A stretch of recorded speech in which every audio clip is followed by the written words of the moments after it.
What's up, Yo, champ? What's up, guys? What's going How you on, feeling? David? How's everything?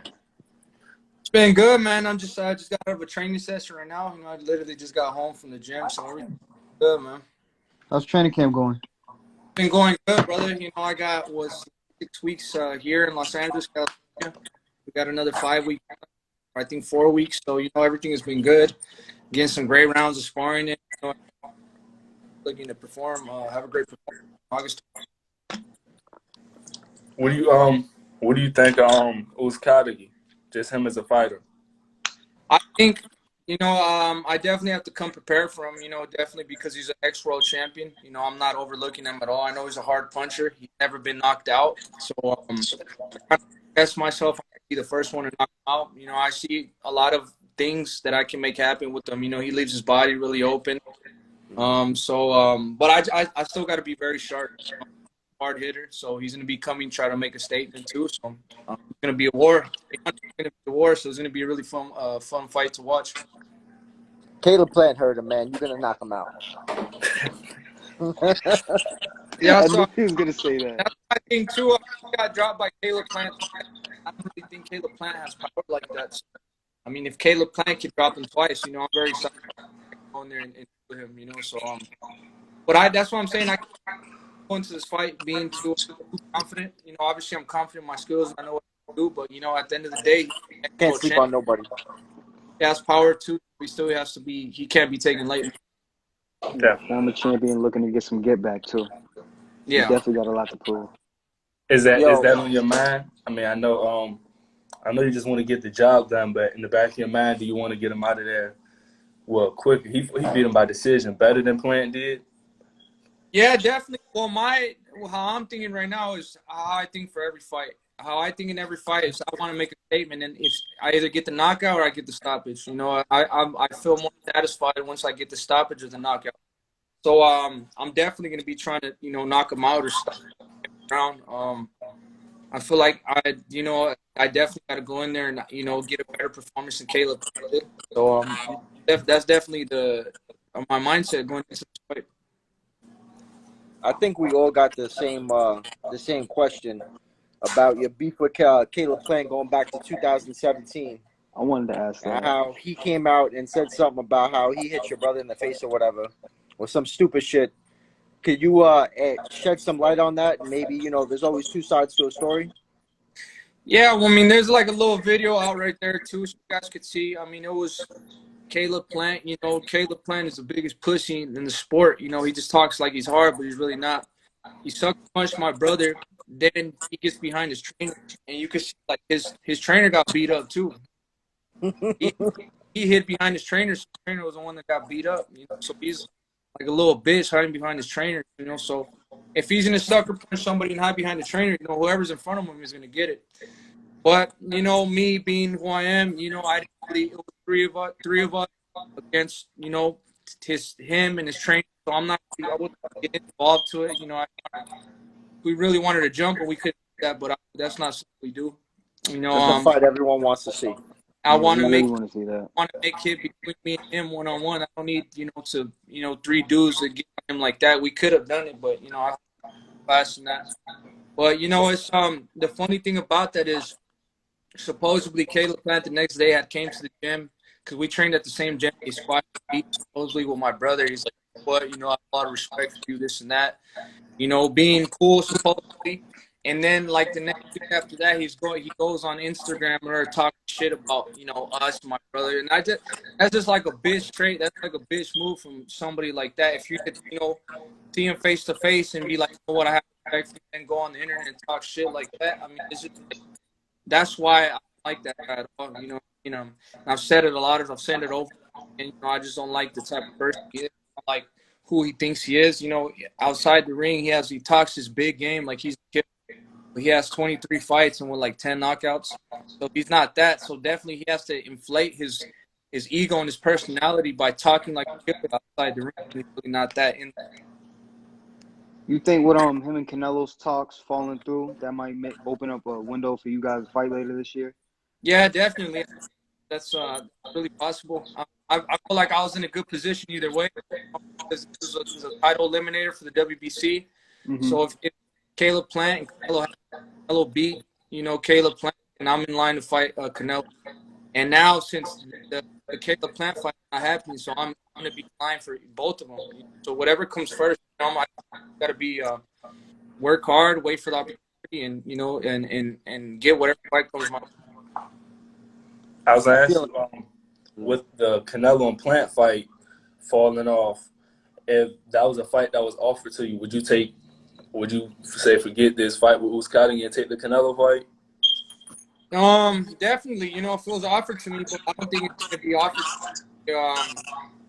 at all because, looking to fight Bivol and, fight in Phoenix, there's been thousands of tickets sold already from coming, so I already have an obligation to fight. So I mean, if Canelo, he already didn't want to fight from PBC and with people meanwhile Heyman, and I'm with people. So he's fighting somebody else that's going to be on Daz and another Daz fight. But they would contact to pursue a fight. Now, you sparred Bivol before, so you think anything Bivol does might be able to really mess with Canelo? You think Bivol could really get the job done? The thing about Bivol, he has a really good one too. He hits hard too. He has really good power, and I think that's lately that hasn't been something that Canelo's seen, power like that. So I definitely, Bivol, he has really. Canelo, he has a little bit more, technically a little better, but that's his first big fight, big punch. The only other person he fought 175 was Kovalev. And Kovalev, if you take a look at that fight, there wasn't really that much power. That was the old Kovalev. Yeah. So I feel like with Dimitri Bivol, he's never been beat. He's a strong fighter, and he's not just like he's not a robotic fighter like that. He goes in and out really good. He has really good footwork. He has every hand. So definitely, in my opinion, it's a 50-50 fight, especially because Bivol is he's a bigger Canelo, he's a little dude, man, and going up to 175 against a real player like that, he's going to definitely have a lot of problems. But it's going to be a great fight. I don't feel like it's easier for Canelo or it's easier for Bivol. I feel like it's going to be a great fight. Fight as a true champion. Yeah, I heard Bivol said he could make 68, but I seen something about it that said they were going to do it at 75. Yeah, I'd rather see it at 75. It makes more sense because, at 68, it wouldn't make sense at 68 because I feel like Canelo, he's chasing titles, so Bivol wouldn't bring anything to the table. It's a big threat, no reason, basically. And now if he fights him at 75, it's a big threat, but it comes another title at 175, so it's a lot on the line, and it's for a title, so it's not like it's just a regular fight. It would definitely be for a title. Yeah, definitely. Hey, I know it's another fight out there that you wanted with Jamal Charlo. Is that a fight that still has your attention? You don't want it. I don't think that fight, and I kind of wouldn't really want to stop talking about that fight because I've done my part and I've done everything I could possibly do to try to get that fight. And I thought it wasn't going to happen after I fought because, you see Charlo out there talking shit, saying, oh, he's going to break my neck. I get this and that. And then he goes saying that he's not going to go up to 68. But then you hear him saying, like, oh, I'm the one next in line. Canelo clearly stated he's not going down. So, I don't know what he's for. I feel like he's just trying to get the easy fights and sit out. It's a fight with Canelo. So, I'm kind of through with talking about that fight. But definitely, if it's an opportunity for him to come up to 68, I'm not going down. The only way, sorry to cut you off, the only way that Charlo comes up is if for the bag, that's for the Canelo fight, or if he has a tune-up before you. Because he can't come up to 68 and fight you first, because he'll get destroyed. It ain't going to happen. Also, too, like, with me, this is a big fight, too. You know what I mean? I feel like it will be a good money for both. So if he's chasing the money, I feel like I'm the next. Besides Canelo, it'll be a big plus. We'll get a lot of views. Canelo's life-changing money, though, That's his main motive. If money's the main motive, then this is a big opportunity. And whoever wins this fight, they either fight Caleb Plant title or they fight. that easy. I feel like chase the money instead of the opportunities. You know, there's big things will come from the fight. Yep. Big things come from the fight for either one of us. You know, if we put on a fight for people, big things come out of the fight. But some of the dudes, I think Charlo's a little closer to the end of his career than he is to start. You know, because you know, I don't know how much time he has left. But you know, I feel like, you know, he's really confident in his abilities and his capabilities like that. Knock me out, then why not do it? You know, I'm not scared of him. I'm not scared of me. Then let's show the people the best he is. Yeah, it's one of the very few fights in boxing that could probably sell without even needing a title on the line, too. Yeah, that build-up would be amazing. I actually want to ask, out of those two fights, which one interests you the most, and which one do you think would be a tougher challenge between Charlo and Plant? I think definitely Charlo's a tougher challenge because Charlo is he's proved himself a little bit more. Or not a lot more. He's fought a better opposition, and he has more experience, so that would be a fight that'd be a tougher.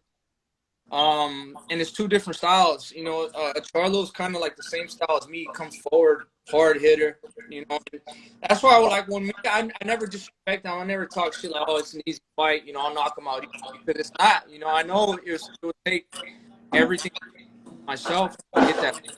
I know I'm confident in myself. I can beat him, but in the process of beating him, it's gonna be. Well, with Caleb Plant, like. It's not an easy fight either, but it's easier than Charlo because I feel Caleb Plant, you know, he gasses out, like towards the 7th, 8th round, you know, because he's trying to throw too much speed and he moves around a lot. And then towards the end of the fight, he gets hit with shots that he shouldn't get hit with, like you see with Truax and Jose Uzcategui. And, you know, with me, I feel like as the fight goes on, I become a better and more dangerous type of fighter. So, I mean, they will both be good fights. I mean, definitely, you know, once you get these two, you get these two type of fighters, you know, two good fighters. You know, you got definitely both fighters on each side. They prepare the best they've ever prepared, and for that, you get great fights. I mean, it'll be two great fights, you know, back to back. But you know, I feel like these dudes, man, they just, I don't know, bro. They say they're not scared, but at the end of the day, like people say, if the fighters really want to make the fight happen, the fight can happen, no problem. Especially both on the same network. So fighters get to lose. That's the problem. Exactly. And it ain't like they're scared of you or they're scared of whoever. They're just scared to lose in the business side of it, I think. Floyd Mayweather kind of made that zero, like, overrated, in my opinion. Because if you look at every all-time, like, you look at, like, the top 20 all-time greats, how many undefeated fighters are there? Hardly any. Yeah, exactly. And I feel like exactly the point you said, like, the O is overrated. And I feel like nowadays a lot of people, when they take the loss, it takes a long time for them to come back. Like you see Keith Thurman, you know, he was one of my favorite fighters, and he got that one loss, and he still hasn't returned. And countless other fighters. Lay off with all the injuries, you know. I mean, that's like it's a different story. But like guys like Broner, yeah. So guys will pay to watch him lose, or guys will pay to just watch him, you know. So he can fight whoever he wants. It doesn't matter how many times he loses. Yeah, and just to change subject a little bit, this is why I respect the guys in the UFC. You know, I don't know how you guys feel about the UFC, because a lot of those dudes have been knocked out, but a lot of them still come back to be champions. And I feel like that's what you got to have. I mean, sometimes you have bad nights. It's just you redeem yourself, you rebuild yourself about how you look in your next performance. You know, so I don't feel like tear you down like that. I know some people have I'm saying Dustin Poirier is a good example, because he got his ass whipped by Conor, then came back and beat the shit out of him. Exactly. I mean, I wish boxing's format was more like how UFC was. You know, how everybody just fights basically. I wish that's how boxing was nowadays. Yeah, there's so many good fights that could be made. Yeah, and then they don't waste no time either, bro. They don't waste no time. The UFC, they just make they make the fights happen back to back. And I feel like sometimes that's kind of what boxing needs. But the thing about UFC and boxing is people in boxing get paid good, and the people in UFC don't. Well, I actually just don't know what promotion company you're on, but I feel like that's the only thing that sucks about the UFC is that they get taken advantage. Yeah, and they're like a single brand too, so it's a lot easier to single promoter. There's one belt. Yeah. That's the big thing, though. When you have 4 belts, like we've always talked about that, when you have 4 organizations, like outside the IBF, they're all corrupt. They are. They all run their own rankings. They don't really pay attention to their rankings. The IBF got investigated, and they're really strict now because they don't want to get jammed up again. Yeah, and also, too, it's also, too, you know, you see, that's why every belt has so much belts under it. So you got the interim, the silver, the fucking world. Now you got, because they take percentages off, you know, off the whoever fights that. Even if it's not for a belt, if you fight for like a WBC title eliminator, they still take a percentage. So it's definitely a bit. But sometimes like down their belts though. Sometimes you can't even like do nothing about it. Fuck it. Sometimes you just got to take it. It is what it is, you know. Yeah. Seems like the IBF's probably like the best sanctioning body now. The way they go about things. I mean, there's 1 belt. They enforce the mandatories. Yeah. WBC, you'll be mandatory for about 3-4 years before they order a shot for you. No, but yo, Irv just said, yo, you're number 6 in the IBF and Uzi's number 5. If you go up the IBF ranks, you can fucking be a mandatory for Caleb Plant. Force him to fight you. Because they'll order the mandatory. That's what I think is going to happen soon enough. You know what I mean? Like, it don't matter to me. At the end of the day, I'm a fighter, and I'm here to fight whoever. If I got to fight 4 more mandatory before I want to beat, that's what I'm going to do. I'm a fighter, and my job is to fight. It don't matter who it is, and I'm just here to fight. You know, I feel like I can't like, you know, try to complain about the people I fight. I want to fight for as long as I can. I feel like I got 12 years, so my job is to fight, and whoever they put in front of me, I fight. It doesn't matter who it is. Who, other than yourself and your brother too, I'm assuming, who are some of your favorite fighters to watch right now? Right now, I like Gervonta Davis. I like Gerard. Is his name Gerard Ennis? Boots. Yeah. Yep. I like him a lot. I like Earl Spence. I like Manny Pacquiao. There's a lot of you got to train with Manny when you were younger, right? I like watching Ryan Garcia. I like Joseph Diaz. There's a lot of good fighters. There's a lot of good fighters right now. I feel like boxing is the hottest it's been in a long time. I can't even name all the guys I like to watch fighting because there's so much fighting. I like Inoue. 130 right now is stacked. 135 is stacked. 147 is stacked top to bottom. 154 is competitive. You got Berlanga coming up.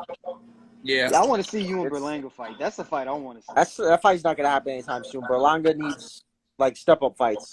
Berlanga needs to fight like Danny Jacobs or something.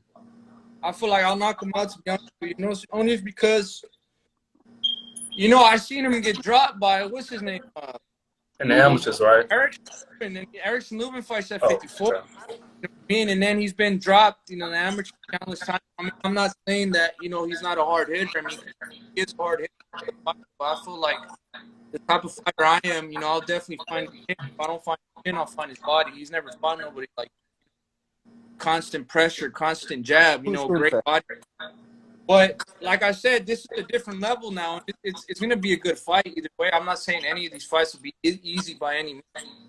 These are all tough fights, but, you know, I know what I could do, and I know what I've been doing for a long time. That's why I'm so confident in my skills. And I honestly, if they don't offer me a fight with Berlanga, I'll take a fight with Berlanga. Now, anybody, I've been professional 8 years, my 8th year professional.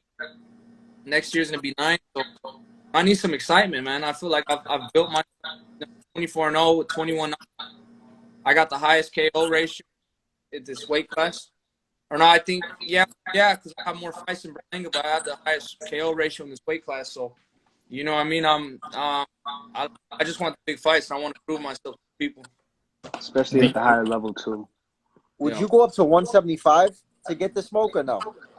Yeah, definitely. If I got an opportunity at 175, definitely. I feel like I'm not really a big guy like that. I don't have much like that, so it wouldn't be hard for me to, like, make 175 and then go down to 168 again. I mean, if I got an opportunity at 175 and then another opportunity at 168 after, I mean, I wouldn't mind fighting both those weight. Somebody said you should fight Spence. Wow. Yeah. Casuals in the comments, man. Nah, I'm trying to fight Inoue. Sometimes I feel like you don't get enough credit for. I see a lot of lists, and they'll make a ranking of the best boxers under the age of 25 or 26. I don't know if it's because they don't know how old you are, but I'm like, you're one of the most accomplished at that age. So I don't know why they never mention you in the mix of those fighters. Yeah, I mean, sometimes I feel like that too, bro. But honestly, I don't care, bro. I'm just in it. I'm not really trying to get too political or talk about all these politics. I mean, it is what it is. I mean, I'm still here. I'm still putting up great fights. My fans love me. You know, the boxing world loves me, and I put some great fights up, and that's all that matters to me. All this politics and all this stuff outside, it doesn't mean nothing to me. As long as the people love the fights I'm giving them, and you know, my fans are going crazy, that's all that matters. That's a good question. In the comments, I saw a question. How heavy would you go? Like, what do you think? Like you're a young guy, so when you get up into like your 30s, is 175 like your limit, or would you try to go up to cruiser? I mean, I could definitely see cruiserweight in my when I you know I get later in my career, maybe when I'm like 30 or something. But first, my I just take it step by step. I can't think I'm gonna go to this weight class. I'm gonna jump. Yeah.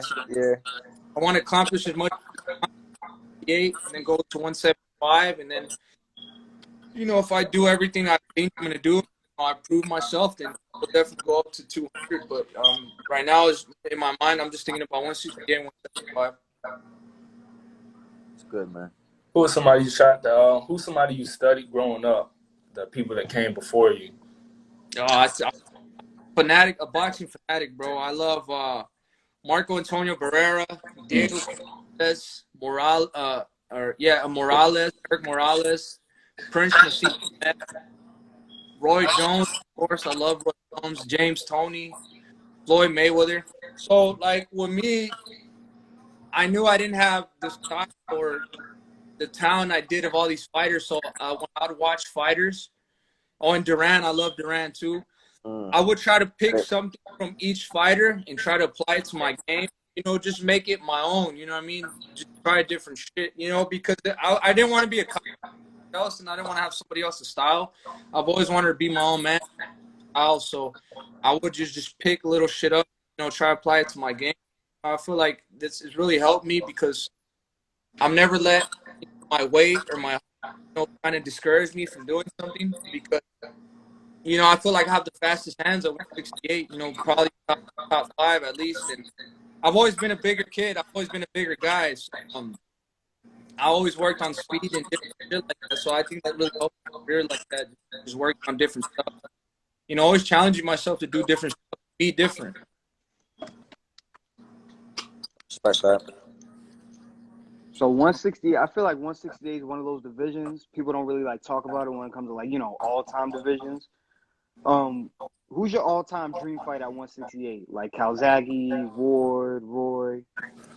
Roy, bro. I don't know, bro. Probably there's so much. I mean, there's Andre Ward, there's Roy Jones.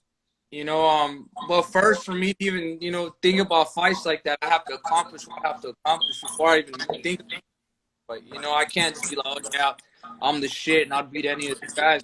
I haven't even accomplished nothing that these guys have accomplished. So for me to put myself against them, I have to accomplish some of the stuff they've accomplished before I can even put myself in that category. Feel that respect.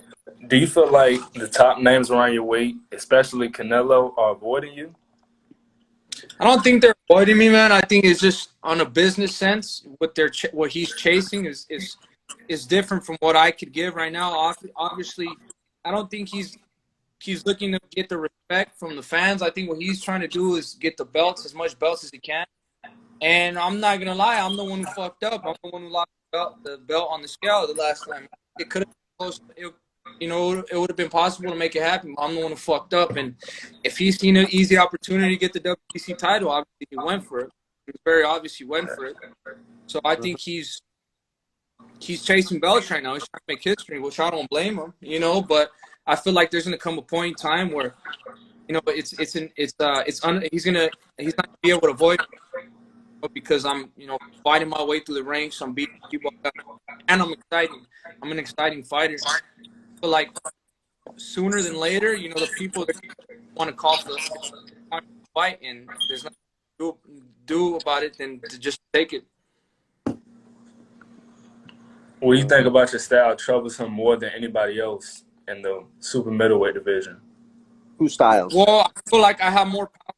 I feel like I have more power than anybody's faced, and it's not only the power. I think it's just the pressure I put on my jab, you know, my body shot. I have a great shot selection, and if you really pay attention to my fights, my last 4 fights, I have landed above 50% in all 4 fights. And I'm a power puncher, man. And when you land more than 50% of your shots in your power punch, I'm not just throwing the same shit over and over again. I'm being creative.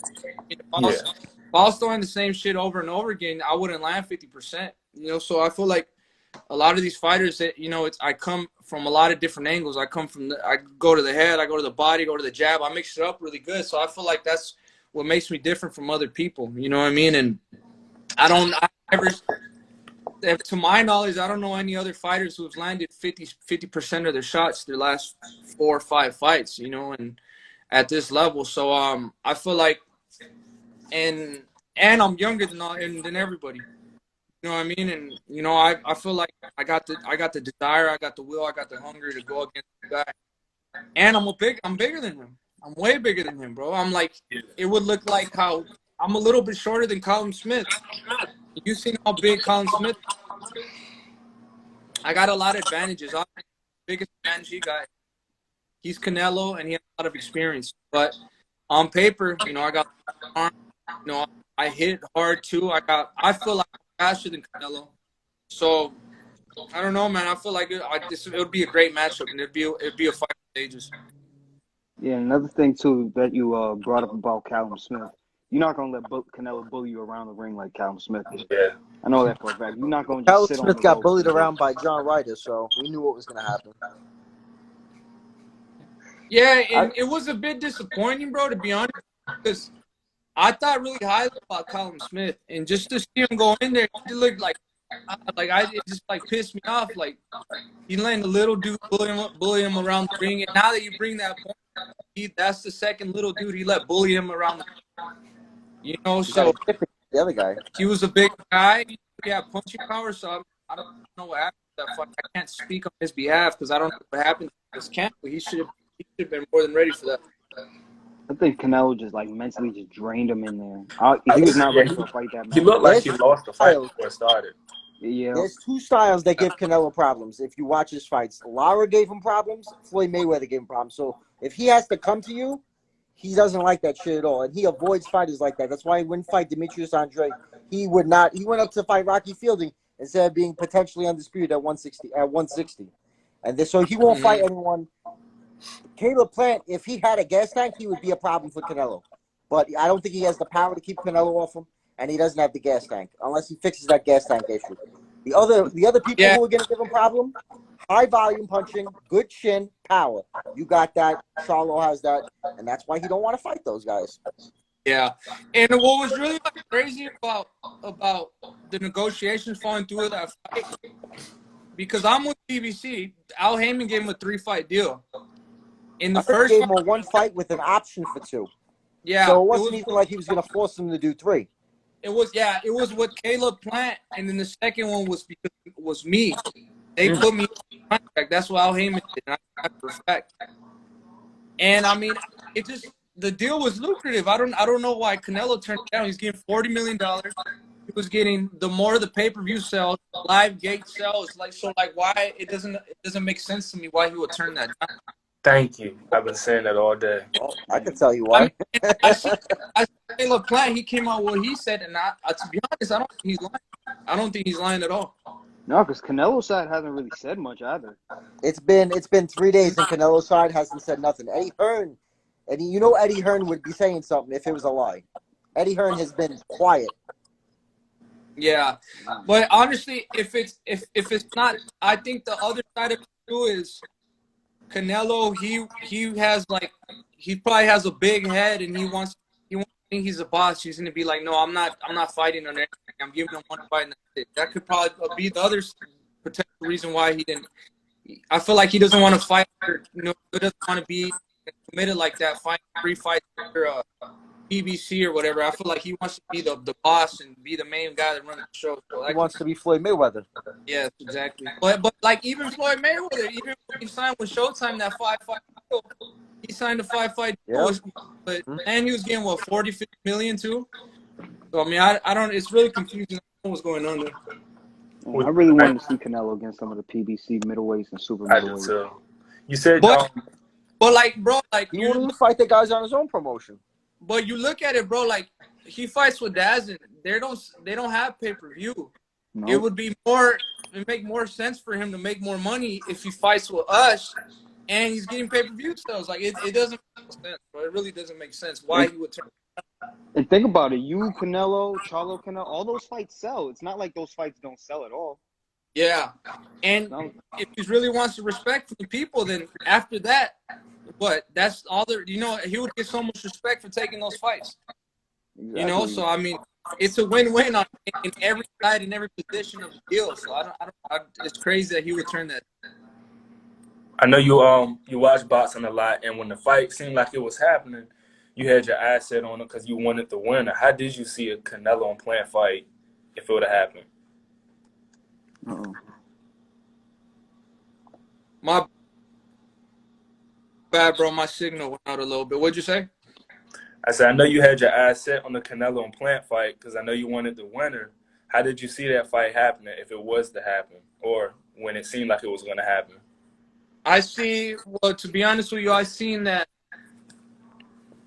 Caleb Plant giving trouble to Canelo the first couple rounds because of the movement. But after the 6th round, I see Canelo dominating Caleb Plant, especially with body shots. But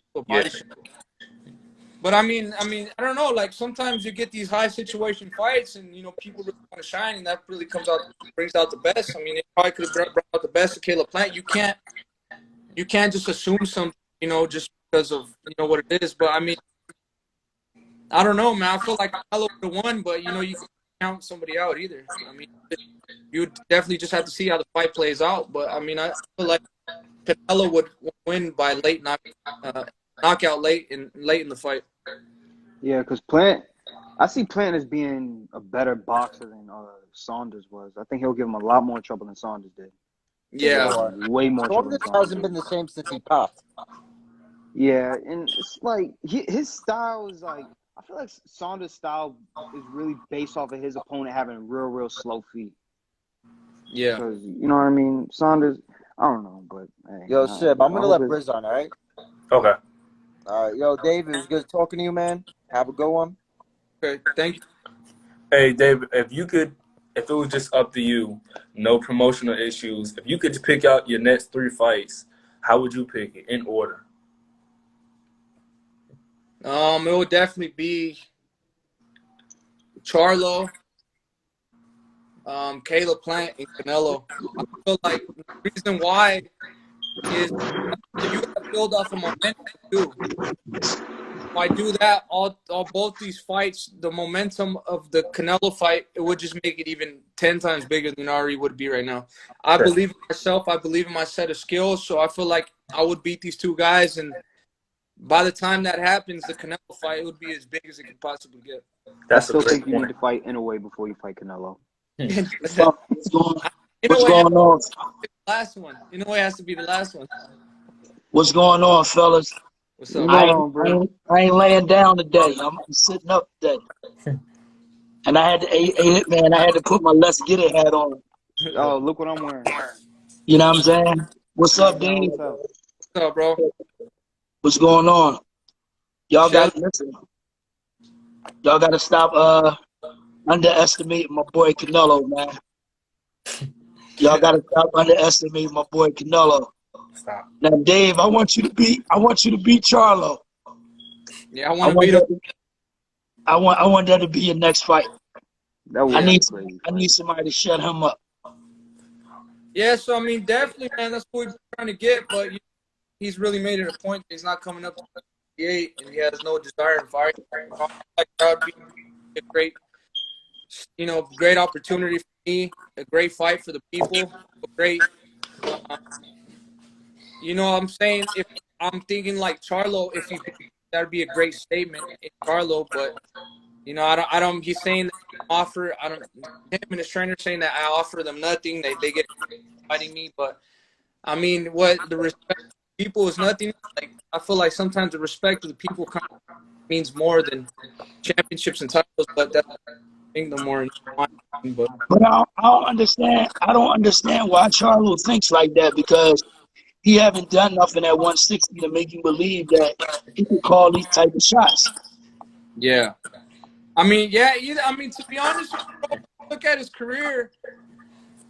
He's almost 30 or something.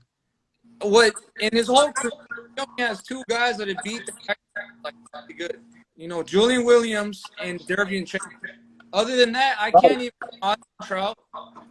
Other than that, who else has he beat, bro? Like he's been in the game too, bro. And those are only 2 names I think that come to mind on his resume that are actually pretty good.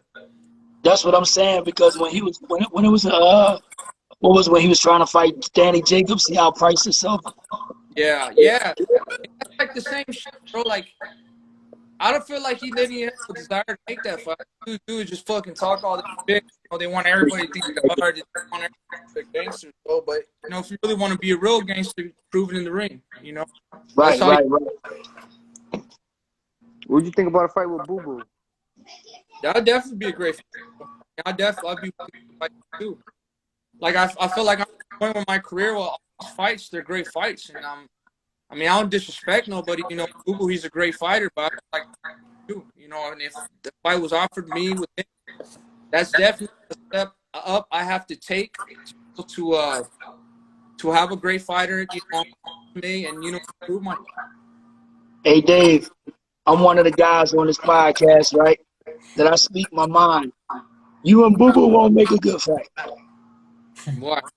I got you getting Boo Boo out of here in the 3rd round.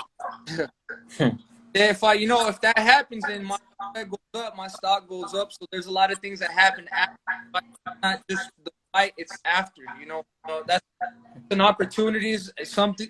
That's if I get that victory under my belt, that's a guy a lot of people have been avoiding for years and years. You know, For what, though? Like we had this conversation all the time. I don't understand. Like he don't have his resume is similar to Charlo's resume. High risk, low reward. Yeah. Well, Charlo got at least like a couple names. Booboo. Who's Booboo's best wins? What? Moderosion? I'm not even trying to say that to be disrespectful. I can't name Boo Boo. I can't name Boo Boo best fight. No, I seen Boo Boo fight in person when he was supposed to fight Saunders. You remember when he fought that dude from Africa? I seen him fight in person. He dropped him a good like 6-7 times in the first couple of rounds, and he just like took his foot off the gas. I never understood why he does that in his fights. It's like he comes out the gate hot, and then he just takes his foot off the gas. And it's like against like a higher level guy that might hurt him. With these fighters too, bro, they're showing ahead that they don't never want to do something different. You know, that's why I'm a head and body punch. Sometimes you can't knock a dude out in the head. You got to go down the body. You got to do different shit. That's why I'm pushing for the knockout, because I don't want to be that guy that just hurts the guy the whole fight. Be like, oh, he couldn't knock him out. Just like Caleb Plant did with Caleb Drew. You know what I mean? I feel like for you to be like a vicious puncher and, you know, make a step, you got to go for the knockout every round. I mean, if you gotta prove yourself. And I feel like that's why Canelo has, you know, he's one of the best today, because he's looking for every round. You know, he's looking for the knockout every round. That's the type of fighter I want to be. You know, I'm not gonna lie, I respect Canelo a lot. You know, he's done a lot. You know, and I feel like that's the type of fighter I want to be. I don't want to be like Canelo, but I want to be, you know, a vicious. Yeah, I understand. A vicious fighter, a great champion like that, and a fighter that goes for the kill every round. Well, as you know, we all been in the ring before, and our trainers always told us, if you see the knockout, take it. Because you can't let a guy stick around. You can't let him hang around, because one punch can change the whole fight. Yeah, definitely. And you know what? It's funny that you say that. I think that's what happened with Charlo and who's name? Castellano. I feel like Charlo, when the second round, you know, he hurt him and then he took his foot off the gas, and then he gets hurt in the 3rd round. And I feel like that's just fucked up. Like, Charlo had more power. You know, he had more. He could have hurt him more times, but he was just he was not pulling the trigger. And that's where Cassiano, you know, took it for the fight. Yeah, I think something about Castano really made Charlo kind of gun shy, because it's almost like, I don't know why he kept going back to the ropes, back to the ropes. That's when Castano would get all his work. But in the middle of the ring, it was like Castano couldn't do much. I feel like he underestimated. I feel like he didn't think he would be that, put that type of pressure. So once you underestimate, and then they put that type of pressure on you, like, I feel like Charlo, he kind of like he gets frustrated, and then he gets like, he doesn't know what to do. He gets like flustered. You know what I mean? Mm-hmm. Yeah, I said that. Every time he let go, he'd hurt him. Every time you don't go in there with a plan B. If it's plan A don't work, you don't know what to do. Exactly. Yeah, exactly. All right, and Dave, I got a question for you that I ask all fighters that come on the page. What fighter did you fight that hit you so hard that you say to yourself, "Damn, I got to get him out of here, because if I keep him around too long, no telling how this fight gonna go." That hasn't really happened to me like that, but there was Porky Medina. He hit me with the left hook and he busted my eardrum in the second round. That knockout you scored on him, that's my favorite performance of yours. Yeah, that kind of pissed me off, and you know, he was super slow, bro. I remember, but when his shots would hit, they were heavy. I was blocking most of his shots, but I'm like, damn, I can't sleep on this guy, and I can't, you know, just think just because he's slow that he can't hurt me. And so that's why I'm trying to take him out every fucking round, because I knew the longer he would stay, the more possibility that there would be that he would catch with another dumb shot like that. So that's why, you know, that's why it brought the best out of me. I was 20 years old, and if you really think about it, before I fought Porky Medina, the fight he had before that was against James DeGale, and everybody thought he had beat James DeGale. You know what I mean? So he was very confident, coming out very confident. You know, he had a lot of momentum, and like I said, it was a great fight. He brought the best out of me. But yeah, he did bust my eardrum the second fucking round. So I was like, damn, I got to get this dude out of here. All right. Is that your favorite performance of yours, the Porky fight? Yeah, it's definitely my favorite performance. And, you know, I'm very excited, too, because now I feel like I've got a lot of momentum. Since I came back from my suspension, I've had 5 fights, and I have 5 stoppages. And what's his name? Uzcategui kind of has the same style as Porky Medina. Yeah. So, and when guys like that just come forward, there's a lot, you know, they leave themselves very, very available for body shots, uppercuts. So I feel like it could be the same performance as Porky Medina. And it's going to be at the Phoenix Suns Arena. Hopefully I sell it out. It's going to be probably 15,000 people there. So I'm excited to put a great performance on. I've been working my ass off, man. I've been having some great sparring sessions. I was working with Ramirez when I first got here. He looked fantastic. We had some great sparring sessions. And I'm working with Diego Pacheco, a lot of great fighters, my brother included. So I'm extremely ready, man. I can't wait to get in there and put a great performance. You said you were a boxing fanatic growing up. What got you into the sport? Well, my brother and my father got me into the sport. I started boxing at 3 years old because my brother he started at 5. And then, you know, I was just a little kid, you know, we started in our garage. So I'd come into the garage and peek my head. Dad just told me, you know, come in, train. And I just fell in love with the sport since then. And then the first time I seen Prince Nassim Hamed is when he fought Augie Sanchez. And he knocked him out. And I just, you know, like the brutality of the sport, you know, I fell in love with it. And just watching other fighters like Marco Antonio Barrera. And then not only that, it was like when we'd have cookout and we'd watch Oscar De La Hoya on pay-per-view, everybody would get around the TV and the energy would just be crazy. I think that's what made me fall in love with the sport, is just how into the fights my family was, and, you know, how much entertainment it brought to me. You know, you see fighters landing a big shot, you see the other fighters landing a big shot. It was very entertaining, and I think that's what made me boxing. Would you say I think the best performance to me was against Anthony Durrell. That was a statement. That was a statement fight right there. I really liked the dog. I thought, the cut. Nah, you did that. So that's part of boxing. It wasn't like it was an accidental headbutt and nothing like that. You put the work in to get the victory. I like that. I was impressed. Yeah, it was just the consistency too, because Anthony Durrell was a great fighter and he was moving around a lot. But I think if I would fight him now, it would be a completely different fight. The thing that messed me up in the fight is that I was out for a year, and my first fight was against Jay Leon Love, and that only lasted a round. I remember. You did 2 rounds. dirty. I was still kind of rusty. I wasn't still in my rhythm. You know what I mean? And now that I've gotten traction again, I've had 5 fights. I've gone a lot of rounds. So imagine going a year without fighting, then you only go 2 rounds, and then you fight for a world title. Now, since I've came back from that, I feel like I've gotten like 30 rounds, something like that. So I've got the rounds in the tank. I know how it feels again, and I'm doing different stuff. And I'm older too. I'm 24 years old. I feel like my hand strength is finally coming into play. So I'm much more comfortable now. I'm doing a lot of stuff, different stuff in the gym. So I feel like I'm just a completely different fighter than when I fought Anthony Durrell 2 years ago.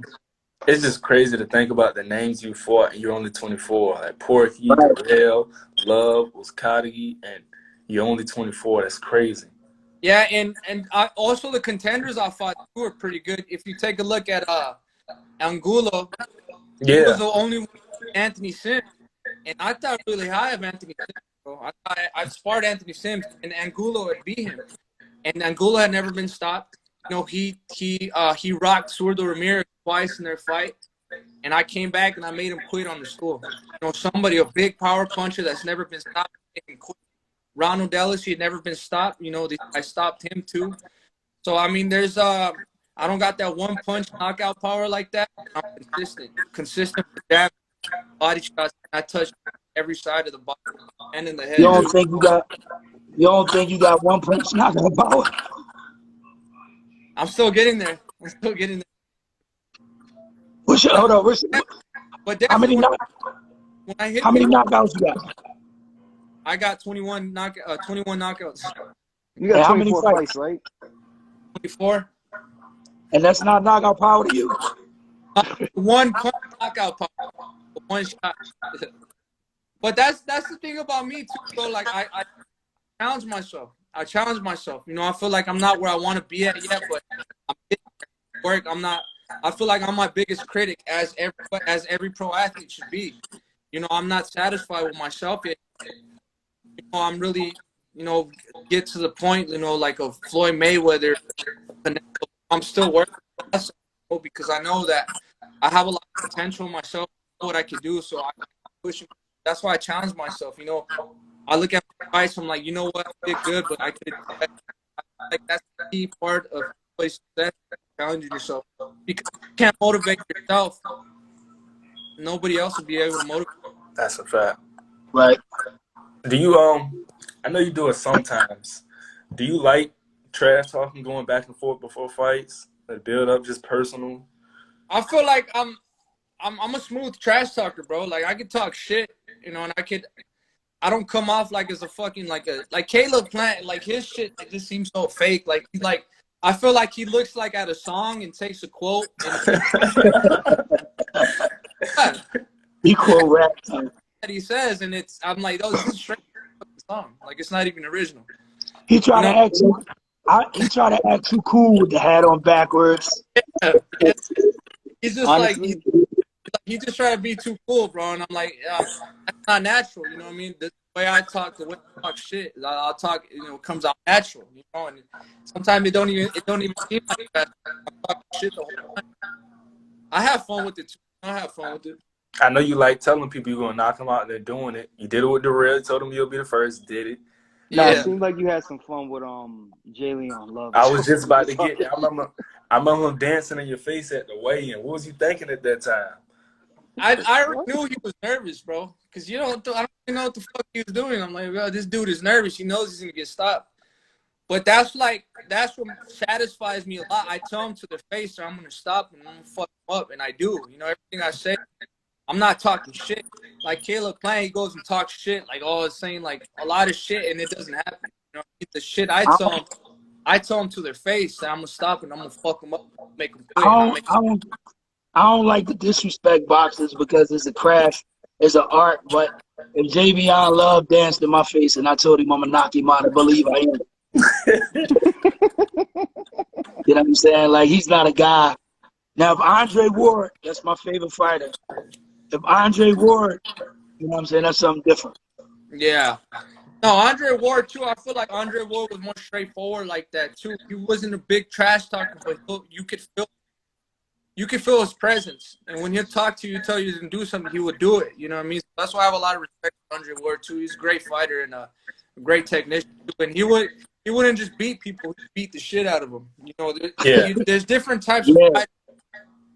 They can't do nothing about it. They just have to take it and get fucked up, and there's nothing they can do about it. The way he told Kovalev going into that second fight, there's nothing scary about you. Every time he said that, I'm like, bro, he's stopping him when he fights. I just know it for a fact. Because, like, bro, the way Ward was just treating Kovalev without really even having to get out of character, I was like, damn. That was psychological mind games at its finest. You just seen Kovalev just lose his mind day by day by day. But see, Andre Ward, like I said, Andre Ward always tell people at the end of the day, I don't go back and forth because we got a date. Yeah. Exactly. Now we got a date. Saturday at 10 o'clock, we're going to be in the ring and we're going to settle all this. Yeah, but sometimes you get some fighters that you just really like, bro, and then you got to – I think sometimes that's kind of dangerous too because you don't know when it's going to pop off. Like if you see my brother and Terrence Crawford – I remember. That shit was crazy. Bro. But sometimes when you get these type of fights, that makes the fucking fight, it's going to be intense and it's going to be a great fight because you put everything into you put your heart and soul into the fight. That build-up was nice with your brother and Terrence Crawford. That was when Terrence Crawford threw that corny hook and your brother slipped it at the weigh-in. No, I think Terrence just missed it. I think he missed it. Pull back. Yeah, but what was fucked up, bro, is we went to where is he from? He's from Omaha. Yeah. So we went 3 weeks before where we're going to all the gyms, we're doing all this, and then the media workout was at Terrence Crawford's gym. I remember that. I know. So we're there. Yep. We're there training and shit, and then Terrence's people comes in talking shit. And then Terrence comes in 10 minutes later talking shit. I'm like, man, we fucking now people here. We're outnumbered, but like, fuck, there's nothing we can do, bro. Like, we gotta, if something pop off, man, this shit's gonna be ugly. But fuck it, we're here to protect ourselves either way. But that was kind of fucked up, bro, because it was planned by Top Rank. Like I feel didn't like know that. Media workout, keep it neutral, bro, or else that's why shit happens. Something could have happened, something could have popped off, and the fight would have been canceled. Yeah. You get these two teams heated, you don't even know what might your entourage are not boxers. Yeah. So we don't know how to take it. Exactly. Sometimes you got some people, crazy people on the team that you don't know what might happen. So I think that was fucked up by Top Rank. But I mean, the show was fire. It was a good fight. Obviously, my brother, he took the loss, but I felt like he put up a really good fight. I'm still proud of my brother, and it is what it is. I'm excited for my brother to come back. He's gonna fight main event on my card, and I'm very excited to see him come back. Is this the first time you guys ever fought on a card together? Yeah. No, it's our second time. Yeah. What's that like fighting on the same card as your brother? It was dope, bro, because the first time we fought, it was main event at a Phoenix, the U.S. Airways Center in Phoenix, and he was the main event. And now this time I'm fighting on my card, so it's really dope, man. Just to go through this experience journey with my brother. We've been boxing. I've been boxing 20 years. He's been boxing 22, 23 years. So it's definitely been a journey. Been a journey. It's a dream come true. And now I'm just very excited, very grateful.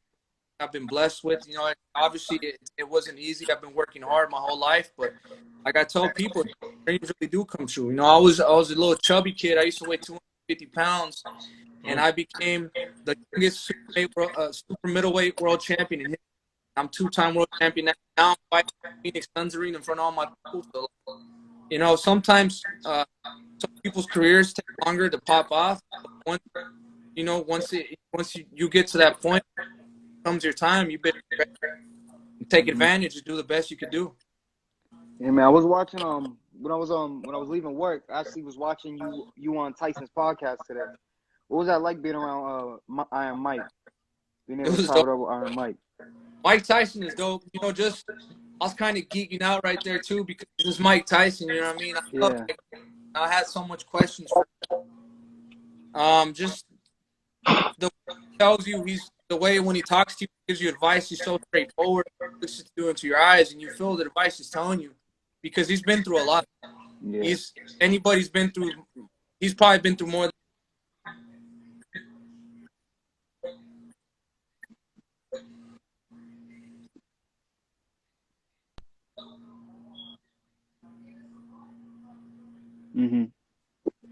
Hello? Yeah. Hot boxing with Mike and DMX would have been crazy. Hey, Dave, I hope you ain't got no Boost Mobile, man. No, it's because I'm up here in Hollywood, bro, and then the Wi-Fi is shit, bro. It's fucking stuck. Cutting off. I know you said you've been boxing since you were 3. And I know you just had a kid. Congratulations on that, too. Yo, you just had a kid a few months back. Congratulations. And I know you're going to let him do whatever he wants to do, but are you going to try to get him in the sport? I'm definitely going to teach him how to box, you know, because I feel like, you know, what is it called? What is it? No, it's the word. Like, you have to learn how to fight, you know, just so nobody fucks with you, you know. Defend yourself, yeah. Yeah, defend, yeah. Self-defense, yeah. So he has to learn how to do that. But I'm definitely going to take him, you know, to train. I'm going to take him to do everything with me. It's just that when I came up, you know, there was very little love, you know, from my dad because I feel like he wanted to make me into you know, he didn't want nobody to pick on me, you know, and he didn't. You know, I grew up in Phoenix, Arizona. Phoenix, Arizona is tough, bro. Everybody's always trying to fuck with me in Arizona. And, you know, I had to learn how to defend myself. So it was a lot of tough love. But since, you know, this is my son, this is my first son, you know what I mean? And I have a lot of love for him. So I don't think I could put him through what, you know, I went through. But definitely I'm going to teach him how to fight. And if he wants to take it to the next level, he could take it to the next level. But honestly, I know how hard boxing is. And to me, I want him to go to school, and because I didn't graduate school myself, and so I kind of want him to go to school. But if he shows interest in boxing, then I'm definitely going to be here to lead him the whole way. I feel that. I had one last question for you because I know you said I know you told Dejay you was gonna knock him out. Did it with love. Have you told Uzcategui? Do you plan on it? Do you have any last words for him? If you want, you can. Oh yeah.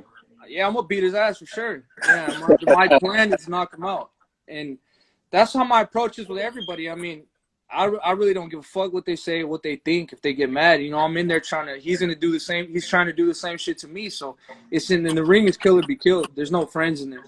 You know, I don't care what he's bringing to the table. I don't care what he's done before.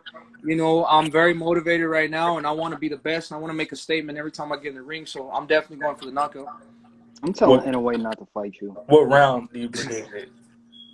I don't do that. I don't predict rounds, bro, because I don't want to put that type of pressure on myself, and I don't want to. I feel that. I don't want to move faster than what it is. Sometimes you just gotta let the knockouts come by themselves. You gotta work. You know, you have to go in there with the game plan. You gotta follow your game plan, and you know, let the knockout come on its own. Do y'all got anything for him? Hey man, Man, all I'm saying is that if you knock him out, can you do me a favor? I need you to go like this after you knock him out.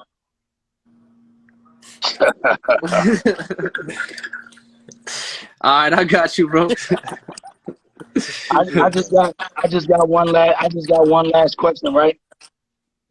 If you do get the knockout and it's impressive, do you think that your next fight will be against Caleb Plant or Canelo? Hope so. Yeah, I hope so too. I don't know, bro. I hope so. I mean, I feel like I'm the front line runner right here, and I mean, I wouldn't be able to be denied that fight. I mean, I'm doing everything I'm supposed to do, and this is how it happens. You know what I mean? I don't even know anybody who's fought 2 title eliminators back to back. I've never heard that before. So Right. if I win 2 title eliminators back to back, I have to fight for a championship, whether it's Canelo or Caleb Plant. And I feel like it makes more sense for my company too, PBC and Al Heyman, because man, honestly, Caleb Plant, who the fuck has he been fighting lately, bro? He fights Mike Lee, he fights Feigen Boots, he fights like since you beat Uzcategui, and he beat Uzcategui, he almost got killed the last rounds. I feel like they've taken care of him a lot. So I mean, he has to step up. He has to step up in competition. So I mean, he has no other option but to fight me. And think about So it. I mean, but honestly, like I said, I'm a fighter. Whoever they put in front of me, I'm a fighter. I mean, I don't care as long as they keep paying me. I don't give a fuck who I fight. Yeah, I feel that. Yeah, and think about it. It's you, Canelo, and Plant at 168. You guys are the top 3. You guys are the 3-headed dragon. Ain't nobody else to go see. Yeah, no and other sense. I'm just excited too to make these fights happen, bro. I feel like this division is the hottest it's been in years. So I'm excited to get these opportunities and get the fans the fights they want to see. Yeah, and you keep applying that pressure on everybody. That's what everybody likes about you too. You apply pressure to everybody. Yeah, Nobody you do. time for nobody. Yeah. Oh, and I see. I'm gonna answer this question real quick because I see about Gongora. That would be a fight I would like to fight too. I mean, he has IBO title or David Morrell too. So if these fights don't happen, I'm gonna pursue a fight with Gongora or David Morrell too, because I feel like those are the other best fighters in that weight class. And I don't care, bro. I just want to fight. I just want to fight and prove myself. At age 24, man, you kind of hungry. I like that. Love Yeah. You know what I mean? You just want to fight. Yeah, definitely. Hey, look, I really appreciate you coming on and giving me a follow. It means a lot to me. I want to wish you the best of luck in the fight. Hopefully we can have you on again. Yeah, of course, bro. Just definitely hit me up when we had a cool conversation. You guys are cool, so I'll definitely be down to come back on the show. But as for right now, thank you so much. We'll talk soon. Thank you so much. Much Appreciate appreciated. it, David. Keep doing what you're doing. Thanks, man. Thanks for coming on, showing us love. And once again, congratulations on having your baby, man. Thank you, man. Thank you. Have a good night, guys. All right.